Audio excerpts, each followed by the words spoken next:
Bonjour chers paroissiens, chers Levalloisiens. C'est un dimanche un peu particulier. D'habitude à 10 h l'église est en train de se remplir et aujourd'hui nous sommes, je pense tous un peu tristes de ne pas pouvoir le faire. Mais le dimanche n'est pas fait pour être triste. Donc nous sommes invités tout simplement à vivre ce temps, à l'habiter par le Seigneur, en famille ou seul à la maison. Cette journée s'impose en quelque sorte à nous, mais nous pouvons aussi choisir d'être proches du Seigneur.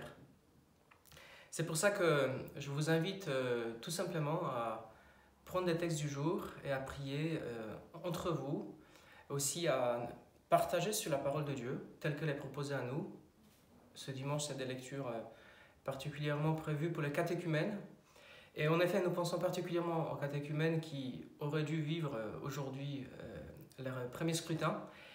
Nous allons le faire donc ce mardi en petit comité, mais nous ferons en sorte à ce que vous puissiez aussi participer à cet événement par la transmission. Et puis nous pensons aussi particulièrement aux personnes seules, âgées, malades. En fait, je encourage vraiment tous ceux qui connaissent ces personnes-là à nous signaler et surtout à la pastorale de la santé. Et puis aujourd'hui, c'est possible aussi de vous tourner vers les sacristains qui pourront prendre donc l'adresse de ces personnes pour que nous puissions les visiter et aussi apporter la Sainte Communion. Alors il y a quelqu'un qui m'a posé la question hier, mais quel est le message du Seigneur pour nous dans cette épreuve de la crise du coronavirus? Et au départ, je me suis dit, il n'y a pas de réponse facile. Et il faudra du temps pour digérer cet événement, cette épreuve, et aussi pour la comprendre. Et peut-être que nous ne comprendrons pas jusqu'au bout. Mais au départ, je me suis dit, peut-être que ce que le Seigneur nous dit, c'est qu'il faut ralentir. Mais dans un deuxième temps, je me suis dit, mais il y en a beaucoup parmi nous qui sont obligés de travailler plus, à qui cette crise impose aussi des efforts supplémentaires. Donc peut-être que ça serait trop facile de dire que le Seigneur nous invite à ralentir. En revanche,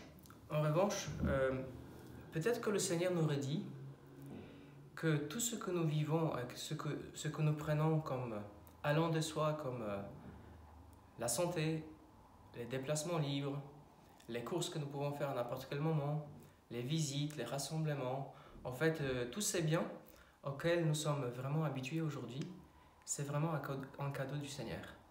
Et peut-être que le Seigneur nous invite tout simplement à ne pas oublier que toutes les bonnes choses que nous prenons de manière un peu non réfléchie, facile, comme allant de soi, en fait, c'est là où c'est vraiment aussi le don du Seigneur.